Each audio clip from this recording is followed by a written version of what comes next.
Welcome back to my YouTube channel. आपका हमारे channel M math analysis में स्वागत है। तो गाइस आज हम आपके लिए आएंगे जो आपका 2023 आज अंग्रेजी का पेपर हुआ है। तो आपको बताने वाला हूँ कि कौन कौन से आपके ऑप्शन ठीक थे और कौन कौन सा आपका बताया हुआ आया है।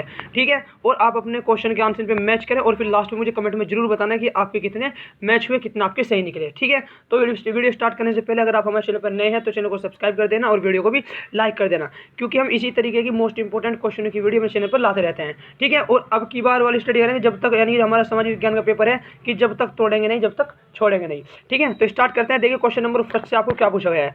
तो जैसे कि आपको क्वेश्चन नंबर फर्स्ट हमने अपनी वीडियो में बताया था कि आपके पास क्या एक पैसेज आएगा ऐसे ही, और आपको क्या इनको पढ़कर और जो इसके नीचे क्वेश्चन दिए गए उसके क्या देने हैं, इसके इसमें से उत्तर देने हैं। ठीक है, तो देखिए क्वेश्चन नंबर फर्स्ट जैसे कि आपको दिया गया उसने क्या कहा है, N old man was distressed because, इसका यानी कि इसका जो ऑप्शन था वो आपका ऑप्शन नंबर सी बिल्कुल एकदम करेक्ट ऑप्शन था। His sons always quarrelled with one another. ठीक है, नेक्स्ट क्वेश्चन देखिए क्वेश्चन नंबर 2। क्वेश्चन 2 में आपको क्या दिया गया था कि an old man was distressed in means he was, ये क्वेश्चन नंबर 2 में, और जो इसका आपका करेक्ट ऑप्शन था वो था आपका ऑप्शन नंबर डी। ठीक है, सैड, क्योंकि डिस्ट्रेस का मतलब क्या होता है, दुखी होना, तो क्या हो गया, सैड होना।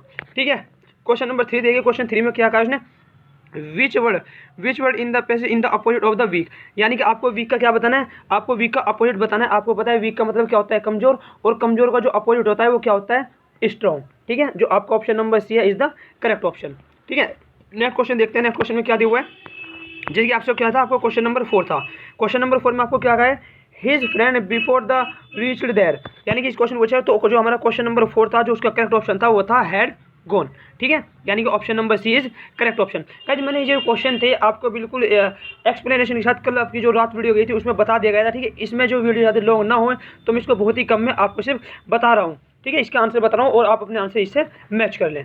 ठीक है, ये क्वेश्चन नंबर 5 आपको देखिए क्वेश्चन 5 में क्या है, if you do not want anything more you are, यानी कि अगर आप कोई भी चीज़ की आपको जरूरत नहीं है तो आप क्या है। देखिए अगर आपके पास सभी चीज़ है तो आप क्या होंगे, आप सेटिस्फाई होंगे। तो यानी कि ऑप्शन नंबर डी, अगर आपके पास पहले से कुछ चीज़ है तो आपको किसी चीज़ की जरूरत नहीं है तो आप क्या उसी चीज़ से सेटिस्फाई होंगे। ठीक है, क्वेश्चन नंबर 6 देखिए क्वेश्चन नंबर 6 में क्या है, और जैसे कि हमने रात ही बताया था इस क्वेश्चन को कि आपका ये क्वेश्चन आएगा और आपको क्या करना है, इसको अरेंज करना है और बताना है कि आपका सही ऑप्शन क्या है इन तीनों में से।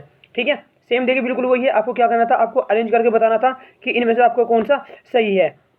तो देखिए जो हमारा क्वेश्चन नंबर 6 है उसका जो करेक्ट ऑप्शन होगा वो हमारा था ऑप्शन नंबर डी, क्योंकि देखिए पहले सबसे पहले क्या दिया उसने, शी दिया हुआ है तो आपको पता है सबसे पहले शी ही आना है, लेकिन ना तो ये होगा आपका और ना ही ये होगा। शी दो जगह है, एक ये जगह और एक ये जगह। तो जब आपने इसको पढ़ा होगा तो आपको पता लग गया होगा कि किस तरीके का क्वेश्चन है और क्या हमारा अरेंजमेंट इनका होना चाहिए। तो option number D is the correct option. ठीक है, क्वेश्चन नंबर 7 देखते हैं। क्वेश्चन नंबर 7 में उसने क्या दिया हुआ है, क्वेश्चन नंबर 7 में कहा है which of the following words in miss spelled, यानी कि इनमें से कौन सा मिस स्पेल्ड है, किसकी स्पेलिंग गलत है। तो आपने देखो यहाँ देखिए आपके जो इंपॉर्टेंट है, ठीक है, इंपॉर्टेंट की स्पेलिंग क्या थी, आपकी गलत थी, तो ए is the correct option.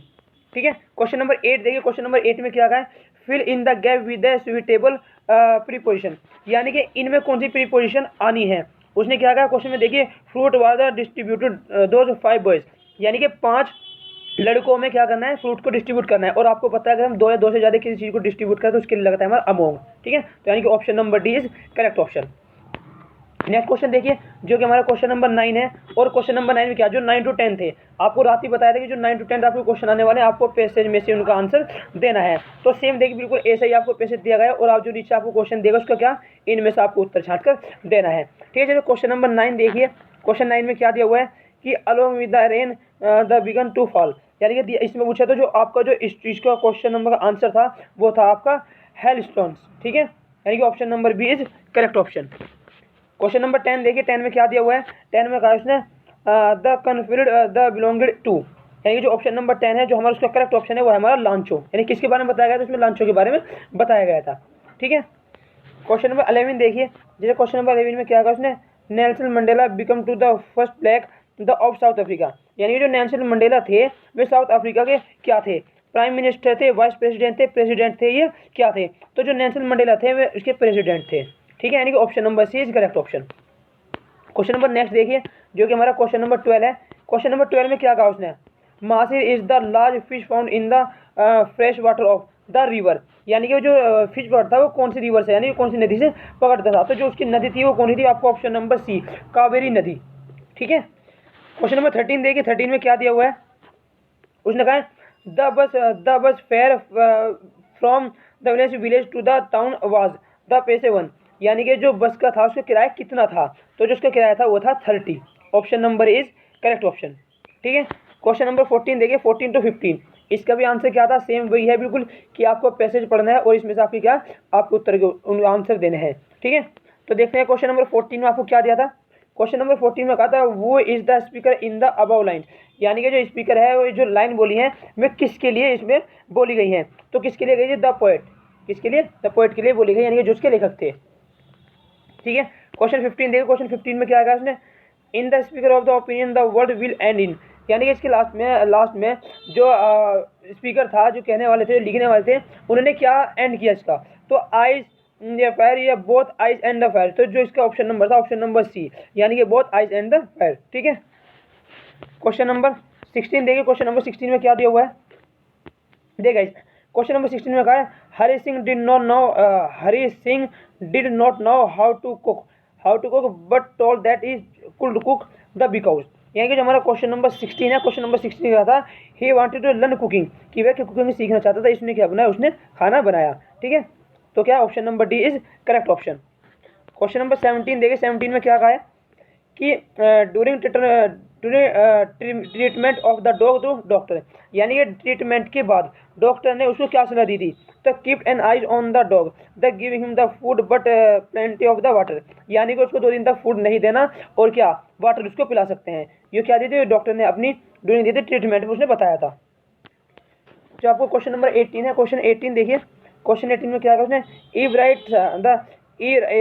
Right the mother gifted him a book the entitled, यानी कि जो उसकी बुक थी, जो उसकी माँ ने उसको गिफ्ट करी थी, वो किस तरीके की थी, the travels of mother x, यानी कि ऑप्शन नंबर सी। और ये वाला क्वेश्चन भी हमने आपको रात ही बताया था, सेम बिल्कुल वही क्वेश्चन आए हुआ है आपके पेपर में। ठीक है, क्वेश्चन नंबर नेक्स्ट देखिए, यानी कि ऑप्शन नंबर सी इसका करेक्ट ऑप्शन था। ऑप्शन नंबर जो हमारा क्वेश्चन नंबर है, क्वेश्चन 19 देखिए, क्वेश्चन 19 में उसने क्या कहा है, उन्होंने कहा which of the following statement is correct, यानी कि इनमें से कौन सा स्टेटमेंट क्या है, बिल्कुल करेक्ट है। तो देखिए इसका जो करेक्ट ऑप्शन था वो था Mandela borrowed the necklace of the artificial diamond and the return as the necklace of the artificial diamond, यानी कि उसने जो उधार लिया था वो किसके लिया था, वो आर्टिफिशियल नेकलेस खरीदने के लिए लिया था, यानी कि option number C is correct option. Question number next देखिए, क्वेश्चन नंबर 20, जो कि एमसीक्यू का लास्ट क्वेश्चन था हमारा। ठीक है, अगर आपके कितने सही निकले आप मुझे कमेंट बॉक्स में जरूर बताएं। ठीक है, देखिए क्वेश्चन नंबर 20 में क्या कहा है, देखिए number the Ramla had the 7 children, यानी कि जो उसके चिल्ड्रन थे उनमें गर्ल्स कितनी थी।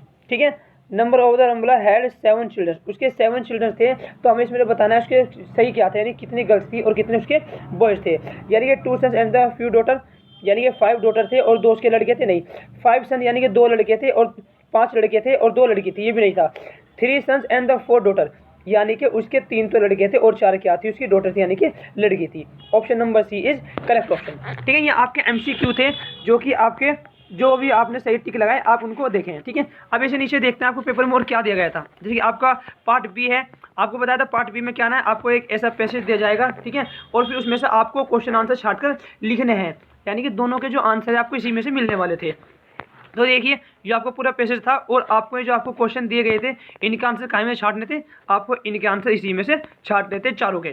ठीक है, ऐसे जैसे आपको बताते हैं कि राइटिंग भी आएगी।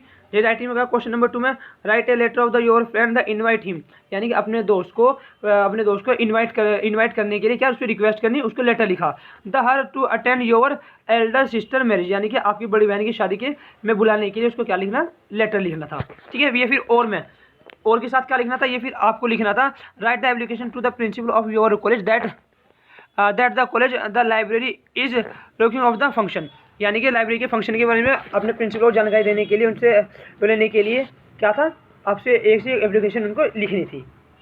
क्वेश्चन नंबर 3 देखिए, क्वेश्चन नंबर 3 में क्या कहा है कि right and the report on the science exhibition in your college in about 80 to 100 word, यानी कि आपको इसका उत्तर देना था किसमें 80 to 100 वर्ड्स में। ठीक है, जो यहाँ पर क्या था एक लॉन्ग क्वेश्चन था और 6 नंबर का था। ऐसे ही आपको बिल्कुल सेम ऐसी चीज़ आप बताई गई थी वीडियो में कि आपका एक ऐसा क्वेश्चन जरूर आना है। ठीक है, इसमें क्या था, taking the course given the below right an article on the use and the misuse of the mobile phone in about 80 to 100 words, यानी क्या आपको 80 to 100 वर्ड में इनमें से सभी से लिखने थे। फ़ोन पे लिखने थे, जो क्या था mobile phone, Google search, the entertainment, the shopping, cyber crime, ये सब क्या आपको इसमें से किसी भी एक पर लिखना था अपने वर्डों में, जो कि क्या 100 से और 80 के बीच में वर्ड्स में होने थे। नेक्स्ट क्वेश्चन देखिए, आपसे आपको ग्रामर का पोर्शन था और उसमें आपको बताया rewrite the following sentence into indirect speech, यानी कि इनको आपको काहे में कन्वर्ट करना था, इनडायरेक्ट स्पीच में कन्वर्ट करना था। ठीक है, ये होना change the following into passive voice, यानी कि इनको आपको पैसिव वॉइस में कन्वर्ट करना था। सेम ऐसे आपको बताया था कि आपको एक हिंदी आएगी जिससे आपको क्या बनाना है, उसको इंग्लिश में कन्वर्ट करना है। ठीक है, बिल्कुल सेम वही है। और आपको बताया कि अगर चाहे आपका आता हो चाहे ना आता हो, पर आपको हिंदी की इंग्लिश बनाकर जरूर आनी है। ऐसे देखिए, आपको एक क्वेश्चन था 6 नंबर का, जिसमें से आपको क्या कहा, answer the following question in about 30 to 40 words each का मतलब क्या, किसी भी एक का, तो और लगा हुआ ना बीच में, यानी कि तो आपको इसका उत्तर देना था या फिर आपको इसका उत्तर देना था। ठीक है, ऐसे आपको क्वेश्चन नंबर 6 था। क्वेश्चन नंबर 6 में क्या दिया था, answer any one of the following in about 60 word, यानी कि जो क्वेश्चन दिया गया इसमें से किसी भी एक का, चाहे इसका 60 वर्ड में क्या देना था, आंसर देना था। ये क्वेश्चन नंबर 7 देखिए, क्या कहा, how will you know is the jungle weather in the Asian line of the some other the west, यानी कि आपको ये तो ये वाला लिखना था, ये बीच में और दिया हुआ है, ये फिर राइट द 4 लाइन्स कि आपको क्या लिखनी थी, पोएम लिखनी थी एक। और ज़्यादातर मोस्टली मुझे उम्मीद है कि बच्चों ने यही लिखी होगी, क्योंकि आपको रात ही बता दी गई थी कि आपकी एक पोएम जरूर आनी है। ठीक है, क्वेश्चन नंबर 8 देखिए, क्वेश्चन 8 में क्या दिया, राइट एंड सेंट्रल आइडिया, यानी कि इनमें से आपको कोई सी भी एक का सेंट्रल आइडिया लिखना था। और आपको बताया था कि अमांडा का आपका सेंट्रल आइडिया 100% आएगा। ये देखिए, बिल्कुल अमांडा का ही आपका सेंट्रल आइडिया रखा हुआ है। क्वेश्चन नंबर 9 देखिए, क्वेश्चन नंबर 9 में आपको क्या दिया था, answer the following one of the following, यानी कि answer any one of the following in about 30 to 40 word, यानी 3 नंबर का आपको क्वेश्चन था, इन दोनों में से भी आपको किसी एक का उत्तर देना था। क्वेश्चन नंबर 10 देखिए, जो कि आपके पेपर का लास्ट क्वेश्चन था। ठीक है, और आपके 4 नंबर का ये आपको क्वेश्चन था। उसने कहा answer any one of the following in about 60 word, यानी कि आपको 60 वर्ड में क्या देना था, किसी भी एक का उत्तर देना था। आपका पेपर था टफ, ज़्यादा बिल्कुल नहीं था, थोड़ा सा था, पर इतना ही था कि आप ना कर सके। मोस्टली करके सभी बच्चे कर आए हैं। ठीक है, तो आप कमेंट बॉक्स में जल्दी बताएं कि आपने कितने क्वेश्चन किए हैं और कितने नंबर का आप अटेम्प्ट करके आए हो। ठीक है, और अपने MCQ को भी क्या इससे मैच करें। और जो हमारी नेक्स्ट वीडियो होगी वो आपके सामाजिक विज्ञान की मोस्ट इंपॉर्टेंट क्वेश्चनों की होगी। ठीक है, तो अगर आपने चैनल तक सब्सक्राइब नहीं किया, चैनल को सब्सक्राइब करें और वीडियो को भी लाइक करें। ठीक है गाइस, थैंक यू।